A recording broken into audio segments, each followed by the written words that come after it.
Viksit Bharat guarantee for Rozgar and Ajeevika mission VBG Ramji ಯೋಜನೆಯು July 1ರಿಂದ ಜಾರಿಯಾಗಿದ್ದು, ಈ ಯೋಜನೆಯಡಿ ಕೂಲಿಕಾರರಿಗೆ ನೀಡಲಾಗುವ ಕೂಲಿ ದರ ಹಾಗೂ ಮಾನವ ದಿನಗಳ ಸಂಖ್ಯೆಯನ್ನು ಹೆಚ್ಚಿಸಲಾಗಿದೆ ಎಂದು ತಾಲೂಕು ಪಂಚಾಯಿತಿ ಕಾರ್ಯನಿರ್ವಾಹಕ ಅಧಿಕಾರಿ ಸಂಜೀವ್ ಜನ್ನೂರ್ ತಿಳಿಸಿದರು.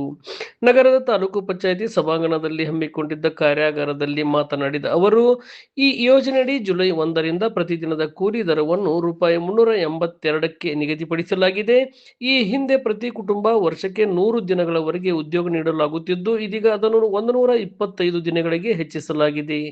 ತಾಲೂಕಿನ ಎಲ್ಲ ಕೂಲಿಕಾರರು ಈ ಯೋಜನೆಯ ಸದುಪಯೋಗ ಪಡಿಸಿಕೊಳ್ಳಬೇಕೆಂದು ಕರೆ ನೀಡಿದರು. ವಿಬಿಜಿ ರಾಮ್ಜಿ ಯೋಜನೆಯಡಿ ಒಟ್ಟು 318 ಕಾಮಗಾರಿ ಕೈಗೊಳ್ಳಲು ಅನುಮೋದನೆ ದೊರೆತಿದೆ. ಒಗ್ಗೂಡಿಸುವಿಕೆಯ ಮೂಲಕ ಗ್ರಾಮಗಳಿಗೆ ಅಗತ್ಯವಿರುವ ಅಂಗನವಾಡಿ ಕಟ್ಟಡ, ಶಾಲಾ ಕೊಠಡಿಗಳು, ಬಸ್ ನಿಲ್ದಾಣ, ಬೀದಿ ದೀಪಗಳು, ರಸ್ತೆ ಸೇರಿದಂತೆ ವಿವಿಧ ಮೂಲಸೌಕರ್ಯ ಅಭಿವೃದ್ಧಿ ಕಾಮಗಾರಿಗಳನ್ನು ಕೈಗೆತ್ತಿಕೊಳ್ಳಬಹುದಾಗಿದೆ.